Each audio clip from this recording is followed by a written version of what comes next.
చెప్తుండే ఇక్కడ ఒకే ఒక మాట, అక్కడ బబులోను సామ్రాజ్యం అంతా కూలిపోయిందంట. బబులోను సామ్రాజ్యం అంతా ఆగమైపోయింది. బబులోను సామ్రాజ్యము దయ్యాలకు నిలయమైంది. బబులోను సామ్రాజ్యము ఇంకా లేదు.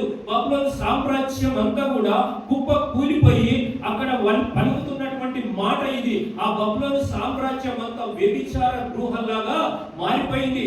ఈ రోజు మనం గోవా ప్రాంతాన్ని చూస్తాం. గోవాకి వెళ్తే అక్కడ కనపడేది పిల్ల, అక్కడ కనపడేది సామ్రాజ్యం పెద్దది, అది చాలా పెద్దది, అది వ్యభిచారానికి నిలయమైంది. కానీ గోవాలో అది చిన్న పార్టు, అదే పెద్ద పెద్ద నగరాలలో చిన్న పార్టు. కానీ మన దగ్గర ఉన్నటువంటి ఆ దేశాలలో ఉన్నటువంటి ఆయా ప్రాంతాలలో ఉన్నటువంటి చిన్న చిన్న టౌన్లలో ఉన్నటువంటి వ్యభిచారం కన్నా బబులోనులో చాలా గొప్పగా చాలా పెద్దగా ఉందంట. అలాంటిది కూలిపోయిందంట. హల్లెలూయా, హల్లెలూయా. దాన్ని కూల్చడానికి దేవుడు ఏం చేసిండు? దేవునికి పాపం అంటే ఇష్టం లేదు. అది ఎంతగా విస్తరించినా, అది ఎంతగా భయపెడుతున్నా, అది ఎంతగా వ్యాపిస్తున్నా, అదంటే నాకు శాపంగా చూస్తాడు, అదంటే పాపంగా చూస్తాడు. అది దాన్ని ఆయనకు సహింపదు. ఆయన మనసులో ఆ తాటు ఎవరికి కలిగినా ఆయన తట్టుకోలేడు. ఎందుకంటే నీ దగ్గర నిన్ను రక్తం పెట్టి కొన్నటువంటి వాడు కాబట్టి ఆ పాపాన్ని ఏ కోచాన ఆయన సమర్పించడు.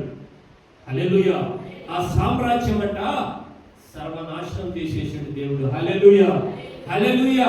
అది 70 సంవత్సరాలు ఇక్కడ ఉన్నటువంటి దేవుని బిడ్డలైనటువంటి వాళ్ళు బబులోను సామ్రాజ్యంలోకి పోయిన తర్వాత బానిసలుగా పోయినరు, బానిస బతుకుతున్నారు, బానిసత్వంలో ఉన్నారు. అయినప్పటికీ కూడా బలిపీఠాలు కట్టి, బలిపీఠాలను కట్టుకొని అక్కడ ఉన్నటువంటి వ్యభిచార దేశమైనప్పటికీ కూడా, అది పాపములో నిండి ఉన్నప్పటికీ కూడా, అది పాపంతో పండుతున్నప్పటికీ కూడా దేవుని బిడ్డలు అక్కడికి వెళ్ళినాక బానిసత్వంలో నుంచి ఇక్కడ పోయి అక్కడ బానిసలుగా మారినా కూడా వాళ్ళు పాపాన్ని ఎలా సేవించలేదు. హల్లెలూయా. అక్కడ బానిసత్వంలో ఉన్న దేవుని బిడ్డలు పాపాన్ని ఏ మాత్రం వాళ్ళు సేవించలేదు.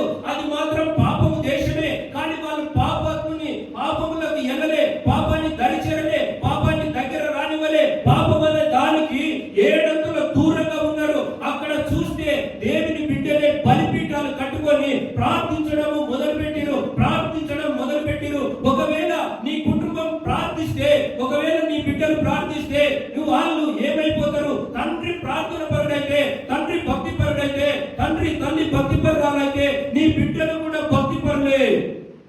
హల్లెలూయా. నీ బిడ్డలు భక్తి పరులు కావాలంటే నీ తల్లిదండ్రుల ముందు ఏం కావాలి? భక్తి పరులు కావాలి. దేవుని భక్తిలో ఉంచాలి, దేవుని భక్తిలో పెంచాలి, దేవునితో వాళ్ళు సంబంధం కలిగి ఉండాలి. నువ్వు ధనం ఇయ్యని అవసరం లేదు, డబ్బు ఇయ్యని అవసరం లేదు, ఆస్తులు ఇయ్యని అవసరం లేదు, వాళ్ళకి ఏమి ఇయ్యని అవసరం లేదు. కానీ వాళ్ళను భక్తి పరులుగా మారిస్తే చాలట. హల్లెలూయా. నీ బిడ్డలు ముందుగా ఏం కావాలంట? భక్తి పరులు కావాలి. నీ భక్తి ఒకవేళ లేకపోతే, భక్తి అనేటువంటి పదమే తెలియకపోతే ఏమైపోతారు? పాపానికి చాలా దగ్గర అయిపోతారు. హల్లెలూయా. పాపానికి చాలా దగ్గరగా ఉంటారు, పాపములో జీవిస్తూ ఉంటారు, పాపాన్ని వాళ్ళు సేవిస్తూ ఉంటారు. సముద్రము చాలా పెద్దదే. సముద్రము నీరు ఏమంటారు? ఉప్పు నీరండి. అది తాగడానికి అక్కరాదు, స్నానానికి అక్కరాదు, దేనికి అక్కరాదు. అలాంటి నీరు, ఆ ఉప్పు నీరును మనం దేనికైనా వాడతామంటే దేనికి వాడం. కానీ ఆ ఉప్పు నీరులో జీవిస్తున్నటువంటి చేప ఉంటదే, అది ఎప్పుడు ఆ ఉప్పును సేవించదు. హల్లెలూయా. అది ఉప్పు లేకుండా వడబోసినటువంటి వాటర్ను తాగుతూ ఉంటది. అది ఆ దాహం తీర్చుకోవడానికి అందులో ఉప్పు ఉన్నా కూడా ఆ ఉప్పును దూరంగా ఉంచుతుంది. సముద్రం అనేది ఉప్పుతో కప్పబడ్డా కూడా ఆ చేపలు మాత్రం ఉప్పుతోనే ఎప్పటికీ సావాసం చేయవు. అవి అందులో జీవిస్తూ ఉంటాయి, కానీ ఆ ఉప్పును మాత్రం సేవించవు. నువ్వు పాపములో జీవిస్తూ ఉన్నావు, బబులోనులోనే జీవిస్తున్నావు. నీ దేవుని బిడ్డలు ఉన్నారు, వారందరూ అంటున్నారు మేము పాపాన్ని చాలా దూరంగా ఉంటాము, అలాంటి ఒక మా సాంగత్యం మాకు అవసరం లేదని వాళ్ళు బలిపీఠాలు కట్టుకొని జీవిస్తూ ఉన్నారట. హల్లెలూయా.